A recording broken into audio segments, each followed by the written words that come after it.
Thank you. Okay, the ds-incubator continues on the series about Docker, and today is the last in the series, the last chapter in the series. First, I'm going to be very briefly mentioning two topics that I didn't have time to cover last time. And then I'm going to be jumping into the idea of using volumes, which we touched on when we covered Docker Compose. Alex ran that session a few sessions ago. And also I'm going to be talking about managing users. And these are, topics of what I'm calling part 2 of the series, where it's kind of technical. The first 2 or 3 meetups actually were, the minimum you need to know to use Docker. But now we're talking more about how you manage Docker. So the two topics that I left behind last time, I didn't have time to cover, is at least the idea of mentioning the word image stack. So what is that? And I'm going to show you just now one example of a stack of images that is hosted by, is developed by the Rocker project, and to highlight one particular image that I find pretty useful. So this is the Rocker project, and it's a project that has motivated a lot of the meetups in this series. And what you see in this table here with the title The Versioned Stack is just a collection of images, and each of those going from top, being the most basic, to bottom, builds on top of the previous one. So the one that I want to highlight is the verse image, for example, and this image contains everything that the tidyverse image contains, which in turn contains everything that the RStudio image contains, and then contains everything that the Rver contains. So what is that it contains, and why I find this particular image useful? I find it useful because it contains a bunch of things that are useful in at least in my work. It includes R, and you can specify the tag component of the image to give you a specific version of R that you're interested in. Also includes RStudio server, which allows you to run RStudio on the web browser even if you don't have it installed in your computer. It also includes DevTools, which I use a lot for developing R packages, and the tidyverse, which I use a lot for analyzing data. And finally, it includes some tools for publishing articles.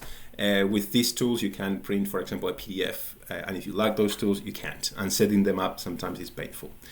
And in particular, this stack of images is designed specifically with this idea of reproducible research that allows you to basically lock the software that you have in a particular state, being super specific about which versions of R you're running, which versions of the packages of R you're running, and which system libraries.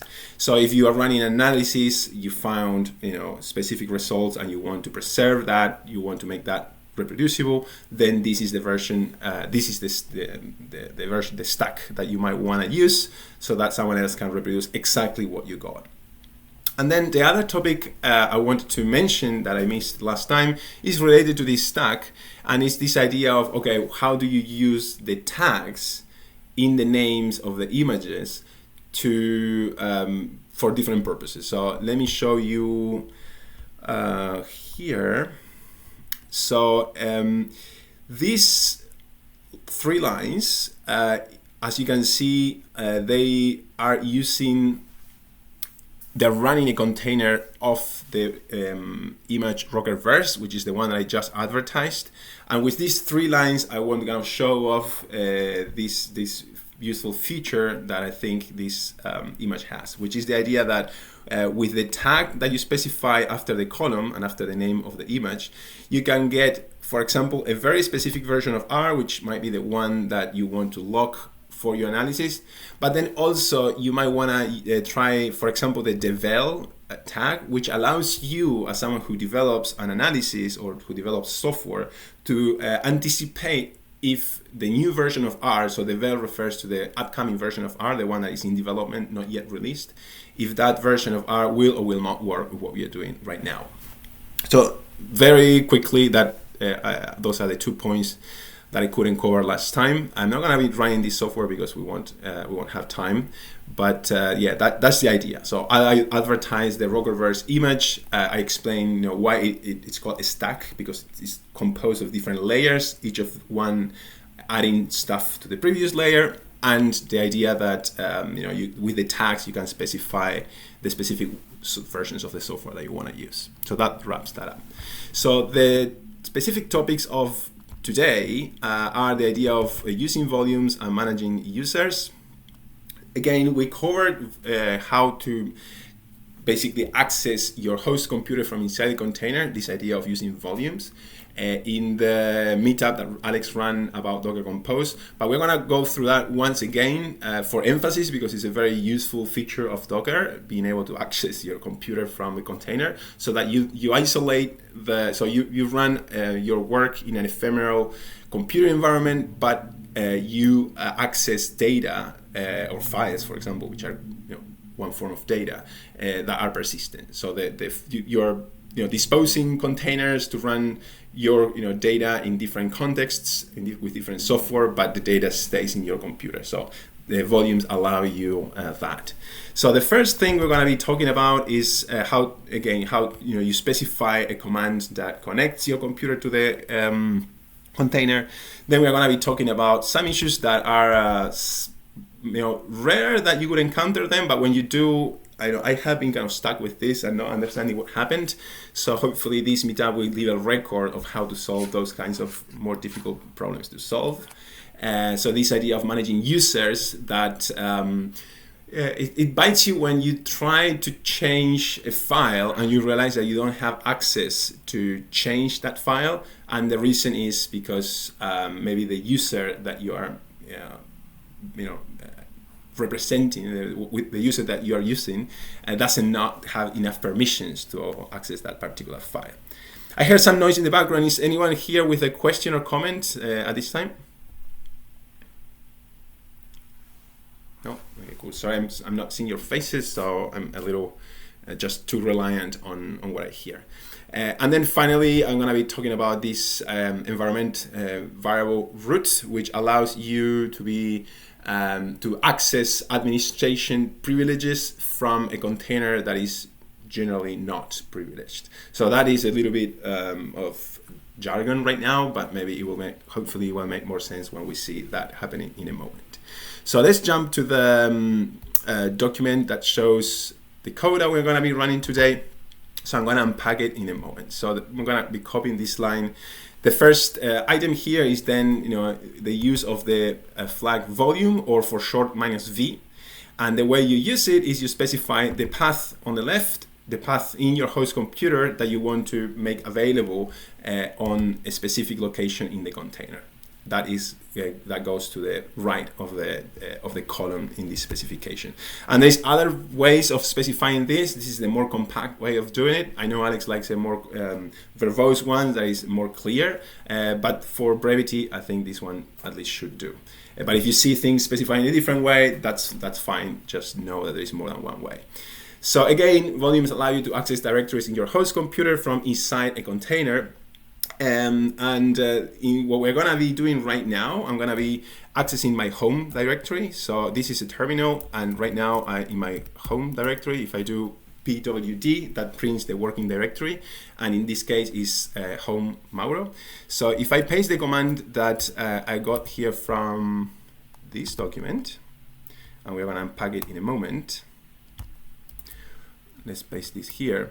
So also as a summary of the entire series. So we're doing a Docker run, so we're going to run a container. I'm using the flag -- remove, which will make that container go away once I exit the container. It's not going to stay, it's not going to use memory in my computer or storage. It's going to be an interactive container. I want to use I want to interact with this container. And now is where I specify the -v flag, or the long form of that again is --volume. The short form is -v. And what I'm doing with this $paren, we're going to probably be talking about that the day we get to talk about the terminal a bit more. But for short now, what I'm saying is, okay, I'm specifying my home directory, but without hard coding it. And the reason why I do that is because I wrote this document that I just showed you, and I would like this command to work in your computer as well. So if I hard coded my name there, if I said home Mauro, then it won't work in your computer as is. You will have to edit it. So instead, what I do is I type this $parent, and everything that is inside that is going to be evaluated. So when this command runs, my computer will not read that $pwd. What it will read is just the output of that, in this case, home Mauro. So it's the same as if I had typed home Mauro. And the reason is because these commands require full paths. So I have to explicitly say home Mauro or find a way to evaluate that.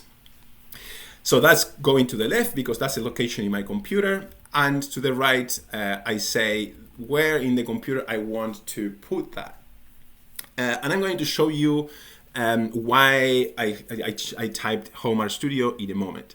So where do I get that information from? Well, you get it from where you got the image. So if you go to the documentation in the Rocker project, you will see that the image Rockerverse, which is the one that I'm using now, has as a user RStudio. So that means that under the directory home, there will be a folder called RStudio that is where all the files and directories for that specific user will be stored in that container. Again, this might not make sense right now if you don't have a background in, for example, using Unix systems, but we will hopefully cover that in a future series about using the terminal and understanding Unix a little bit more. So now going through this more quickly, I'm going to run this Rockerverse image, and the entry point to that image is going to be bash. So this is going to give me just a terminal. This is the terminal. And let's play with this a little bit. First, what I need to do is to find out where I am right now inside the container. So let's do pwd, which is the command that you just showed that I ran in my computer, but now I am running it inside the container. So if I say that, I don't get home Mauro. What I get is this slash, and that is what's called the root directory of the image. If I do list ls, I can list all the files and directories in that directory. So the files and directories in that root, and you can see already the home directory there. So what I'm going to do is an ls for home, and now you can see that there is this RStudio folder that I was telling you about. So that is where I gave access to the container to my home directory. So if I change directory inside that directory with cd home RStudio, what I should do now, I see now if I do an ls, let me clear this up first with Ctrl-L. If I do an ls there, I should see the same contents that I see in my own computer's home directory. And that is true. So this, I'm familiar with what I see here. This is my home directory. Actually, let me now open another terminal right next to it. I'm now in my computer, and if I show you an ls in my computer, you will see the same files that you see here in the container. So this is back into the container. So that is proof that the specification of the volume worked, and that whatever I saw in my host computer under the home directory is now available in the container. So I could do with that whatever. I could access files, run those files inside the container, and see what happens. Let's go back to the script here. So with this, we cover the idea of using volumes with a -- volume flag, or -v for short.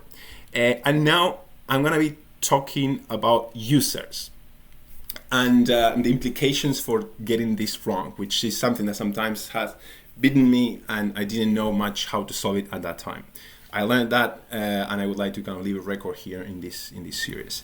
So first of all, let's see who I am, what's the username inside the container. So if I do an ID is a command that allows you to identify who is running this container.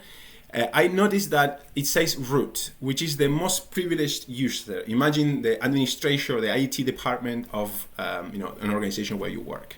So that user has full power and can do just about anything in that system, including deleting everything. And if I went to my own computer here, let me clear this up. So if I do an ID in my own host computer, you can see that I am not the root user, I am Mauro. So I'm a limited user. Even to my own computer, if I want to change some things, if I wanted to remove everything, first I need to identify myself as a super user. not as Mauro. Mauro wouldn't have privileges to remove the entire system. And that has consequences in who can access the files that an admin or a limited user can create. So if you happen to be in a container like the one that I'm using just now, that container is, and that container is used by a privileged user, in this case the root, that means that any file that is created by that user won't be accessible, won't be able to be modified with a limited user. So let's do an example of that. For this example, let me change inside TMP. LLS for this TMP directory shows that there's a couple of folders, but I want to do now is to create a new file. So I'm going to do a touch A. I could actually do, I created that file. I wonder if I have nano here. Nano, maybe not. No, I could do echo hi and put that information inside A. So if I do, the contents of A are now this string of text called hi. So who created this file and who has the access to modify it? Let's see that. So the command ls -l, in this case, let's do h, ls, lh, yeah, let's show you this. This command tells me that the owner of this file is root, and it makes sense because that's the user that created it. And that means that if I go now to my computer, this other terminal is my computer, let me change to cd tmp, the same directory where I'm playing inside the container, again, is accessible, of course, in my host computer. If I do an ls here, that file is there, is A, right? But if I wanted to modify it, what you can see now is that in my computer I have a couple of files that have been owned by Mauro, by myself, and now the previous files, and this one that was created inside the container is owned by root. So that means that if I wanted to edit it, for example, with the command nano, I could open an editor to try edit that file, but see that it says file is unreadable. That file cannot be written, it can only be read, because the user who has the privileges to change it is only the super user, the root user, not Mauro. So there is where I'm saying, hey, I'm stuck here, the container created some files, I didn't even know maybe who was the owner of that file, but the fact is that now I'm back in my host computer, I have the results of some computation that happened inside the container, and now I'm stuck because I can't change a file that is useful to me. So let's exit this. So what is the solution to that problem? Okay, so I'm going to exit that container, and I know CJ, I'm aware that we are 20 past, so I'm going to show this one example right now and then stop for questions and comments. So the solution to that is to run the same command that we ran before, but now to run it as not the root user, but to specify that you are the specific user that has been defined in that image. So because I'm familiar with this image and because there's potential for us using it quite a bit, I learned that the user RStudio is the one who owns that home directory and is a user that has been defined when the image was written by the Rocker project. So if I add that flag here, and this you should have documented here, yes, so here is the command. If I add that, now what's happening here, docker remove t RStudio, user, I forgot to say user. So if I add that, now the ID is RStudio, is no longer the root. And if I change directories to temp, and ls, you can see actually set dot, that was not. So what I want to do is change directory to home, RStudio, temp. So in that directory, if I do an ls, there is that A file that I created before. Let's create a new file called B. Let's do an echo hi again. And let's put that into a file B. And let's do an ls lh now to show the differences. So let's clear this up with Ctrl L and run this again.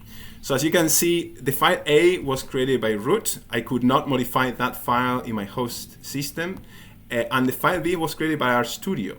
So notice that RStudio is also not only has a name, but also has an ID. The ID is number 1000. So if I go to my host computer and do ID again, in my computer, the nickname for the user ID 1000 is Mauro, but the name is the same. That means that in my host computer and in the container, the ID of the user that is adding those files is exactly the same. That means that if I do an ls now, in my computer, it appears as if the file B has been created by Mauro, which gives me full power on how I can modify that file or how can I interact with that file. So if I do a nano B, now I don't have any restriction about editing this file. I could say bye and exit this file, and that change could just be fine.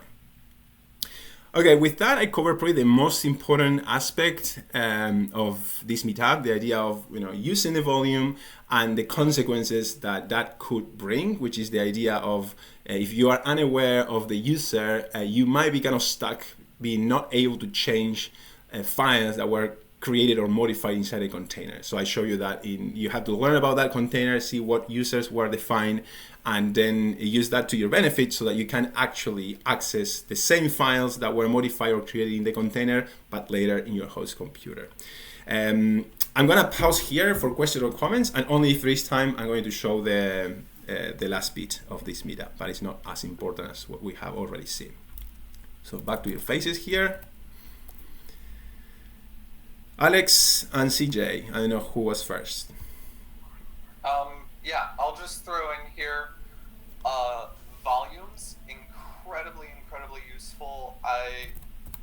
I'd say probably 95% of the Docker containers that I spin up have at least one volume mounted. The users stuff, very rarely is that actually an issue. It's pretty uncommon that gets in the way of me doing work, unless I'm doing something outside of the normal process of just like reading an R script and trying to execute it. And a lot of that is like the way that R handles sourcing the files and executing them, but overall, knowing how to use a volume mount is the key thing to take out of this lesson. Thanks, Alex. That's reassuring because, yes, it's a pain to deal with file permissions. CJ? Yeah, so I actually have a bunch of questions. So maybe I'll just fire them all off and you can choose what you can or want to respond to. But maybe I'll start with also like a comment and also related to volumes. Yeah, in my experience, that's almost always necessary unless you're like just reading the results inside of the Docker. Like almost every Docker image is using, you're using these volumes to like at least dump the results of whatever it did. But I also find that to me, this kind of breaks the one thing that people kind of look to Docker to fulfill, which is to have this like completely boxed, reproducible thing that works the same everywhere. And once you add in volumes from a different computer is exactly when you create this problem where potentially it's not going to work exactly the way it worked somewhere else, whether it's because the same files are not there on that computer that you're running in the host computer's directory, or it has a different file directory. We recently had a problem where like the file directory was sensitive to capital letters, where the original one it was built on was not. So yeah, I think this is something to be aware of. The volumes also presents an issue with it in terms of like what the Docker image sees in that mounted volume can be different depending on the host you run it on. When we often use Docker with this concept of wherever we run it, it's always going to be the same. And the volumes is like a place where that can definitely not be the case. So with the question, so one quick one was, is it possible to use dot, double dot, and the tilde in specifying the path when you're mounting? You were using like the expanded PWI command, but I would have tended to just use the dot or the tilde. I was going to ask about the user 1000, which I was actually not expecting you to mention, and then you did, and then what you said about it confused me maybe even more. So I don't know if my question is even relevant anymore. But the user 1000 is quite weird to me. I had a question about, for instance, you had a root. There's a root inside of your Docker and then a root on your host, and then you have a file that was created by root, but root inside of the Docker. And I was wondering, how is that related to the root on your host machine, and does that also automatically map? And I had some questions about like what users are on by default inside the Docker images, and is that RStudio user already created by Rocker, and that's the only reason they exist and no other ones work? Or can you just put in any username and then it automatically uses that? And then additionally, like the passwords of the name has always been rather like interesting to me. I think it's rather strange that you can go directly in and you're dropped into this user account but never typing in a password. And I'm wondering, is this because it's kind of like a pseudo SSH thing that's running with a key, so it doesn't need the password, or what's the situation there? And do you ever need passwords and yada yada? So that was a lot, but you cool. Yeah, no, I'm so happy that you're mentioning all this. I'm gonna start backwards because the last question I have it fresh, and then we walk backwards with your help refreshing my memory.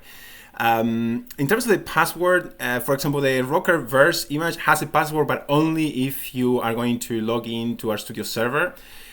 So to access the basically the super, and RStudio server lands you there already logged in as an RStudio user, as a limited user, not as sudo. And the thing that I didn't cover today is the environment variable root. So that environment variable is the one that allows you to, for example, from inside RStudio server, where you land as a limited user, if you set that flag, you can do sudo in the terminal inside the RStudio server. Meaning that if you spinned this RStudio session and suddenly you realize, it would be super cool to install this particular library that didn't come with the image, then you can do sudo and install it yourself. And if you didn't do -e root equals true, then you will be limited and you won't be able to run sudo. So you will be just limited to being RStudio user. So that was a bit of a tangent, but yeah. So from what I read, and maybe Alex can extend my very too recent knowledge here. It is common practice that the images could be written with the root user, particularly when those images are supposed to be extended, because that way you minimize the times that an image is going to build on top of yours needs to switch users. So ideally, if the image is the last one and for consumption, you would already set a limited user in the image so that you decrease the surface of attack of that image. But if it's an image that is meant to be extended, then given a limited user at the end of the image is kind of painful, because the person who extends your image has to change it back to root to be able to install more system libraries and stuff. So that's my understanding. Alex, do you have any other thoughts about why could you able to run naturally as a root user inside this container? So Mauro hit upon a very good point there, that basically, so by default, Docker containers always run as root, unless the image is explicitly changed to use a different user. In which case, that user has to be explicitly created and permissions assigned, which is part of what Rocker did with the RStudio user. There is a line in the Docker file to explicitly create the RStudio user. And the reason is that most of the commands you're running when creating a Docker image are commands that need to be run as root. Like anytime you're installing software, you got to do that as root. Copying files, it's just easier if you do that as root, because then you don't have to worry about permissions. So all of those things are why Docker uses root as the default user. But as Mauro said, it is often good as the last step to create and switch to a different user so that the container isn't actually running with all of those root permissions. Another point that I forgot to mention earlier is that Docker containers don't have sudo available usually. RStudio had to explicitly add that back in because sudo is a command that got stripped out because there's the default you're always running as root. And it's just one more utility that would have taken up space. And Docker images generally get everything that isn't bolted down taken out. So that is all part of this idea of user management. And again, in general, not a thing most people need to worry about. The permissions that are available to the RStudio user in the RStudio Docker image are enough that people using it in their day-to-day practice generally don't need to worry about it. It's only when you start really getting in and modifying the image, that's when you start running into issues. So maybe later when we do a workshop on creating images, maybe that will be part of that, but I would say most people don't need to worry about it right now. Thanks, Alex. Then the question about root, I believe so, because if so I believe that the root user maps to the root, so the root user in the container maps to the root user in your host system, because the file, for example, I could not modify logged in as malware in my host system. If I do sudo and then the action I want to do, then I am able to modify it. Alex, can you confirm that my understanding is correct?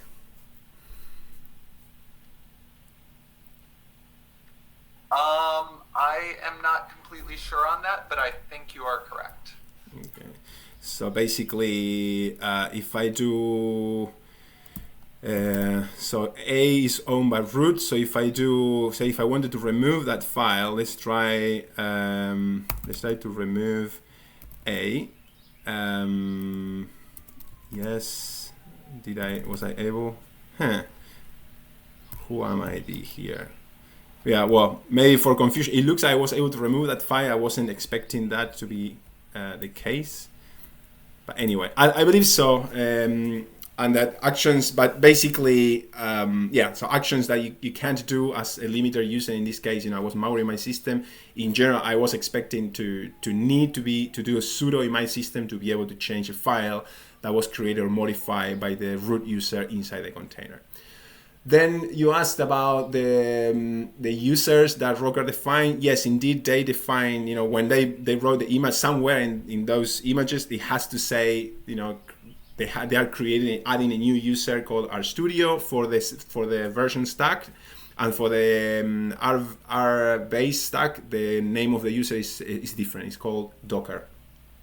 And yeah, I think it's just a nickname for the user ID. So yeah, the ID 1000, I'm starting to understand that it's kind of a common practice, like kind of the default. I don't know if Alex or anyone here knows that, but it looks like it's the default that the main user will be 1000, and then that makes life easy because it maps to RStudio inside the RStudio container, and it maps to malware in my own system, and it might map to CJ in your system, CJ. I'm starting to believe that it automatically maps to the same user that was the user that initiated the Docker image or something. Mm-hmm. Like the same user on the host that initiated the Docker image.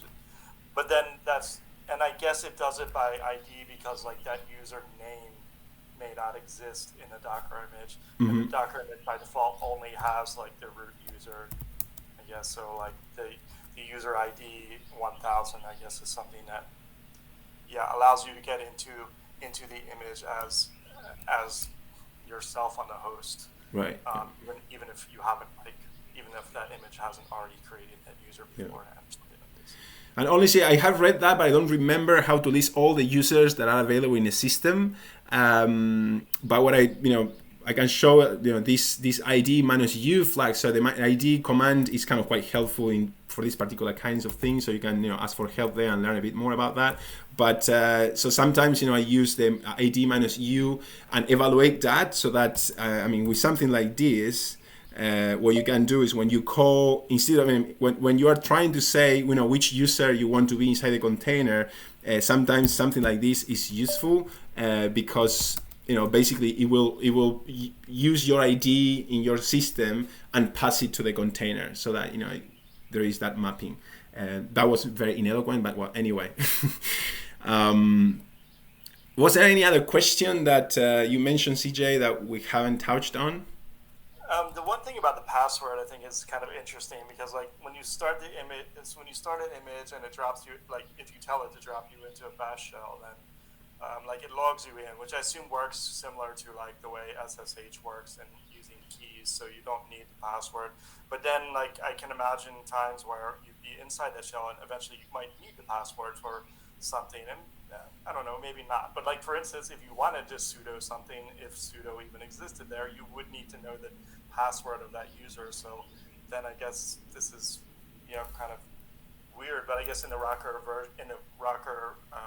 instance, they have pre-defined this, and then they've told you somewhere like this is the user that we made available, and this is the password that we make available for that. Yeah, kind of like that. So in the case of the Rocker, only again, so by default you could be logged in as root without a password, and sudo works with no password, surprisingly. In my system, I had to give a password to log in as super user, but not in the RStudio container, as I'm going to show in a moment. So in the password you do need to log into RStudio, weirdly enough. So you need a password to log in as a limited user as opposed to log in as a super user. But once you do that, let's see this in my system. Hopefully this is working. Localhost, RStudio, and I think they 1, 2, 3. So here I am in a container. Don't save. Yes. I'm so over time. Sorry. Okay, let's clean this up. Here in the terminal, we can see that if I do an ID, I am RStudio as a user 1000. But I can do, for example, if I do an apt-get update, that should fail because I'm a limited, permission denied, right? I get. But if I do sudo, in my system, I would be expecting to be prompt for a login, but here I don't need that. So if I do sudo and what I typed before, a sudo apt-get would actually update, so without a password, proving that you don't need a password. And if you need one, I think the instructions of the Rocker project say that it would be the one that you chose. So if for some reason you need a password somewhere, it will be the one that you set here. In this case, 1, 2, 3. So this password here, this applies to logging into this RStudio server version, but also potentially probably is the password for the user account as well. Like I think so, yeah. For whatever reason you did. Okay, I believe so, yeah. Internally somewhere. Set this on the fly. This is not, you need to know what that is and set it correctly. That's like, that is whatever you set it to be. Correct. And there is one case maybe in where they say use RStudio as a password too. I think managing users. So, here RStudio will also be used. Yeah, I think this the password to use sudo as the RStudio user will also be RStudio. If you ever need it, that's the piece of documentation that you need. Yeah, interesting. So it's either the one that you said or RStudio. Yeah. Cool. Thanks. Okay, we are super beyond the time. Apologizes to everyone, but because it's the end of the meetup, I didn't want to create another meetup for what we are missing today. So, well, thanks everyone for hanging out in this series. I'm gonna be contacting you to ask for your vote about the next meetup series. Cool. Ciao. Ciao, ciao. Thank you. Bye. Bye, bye.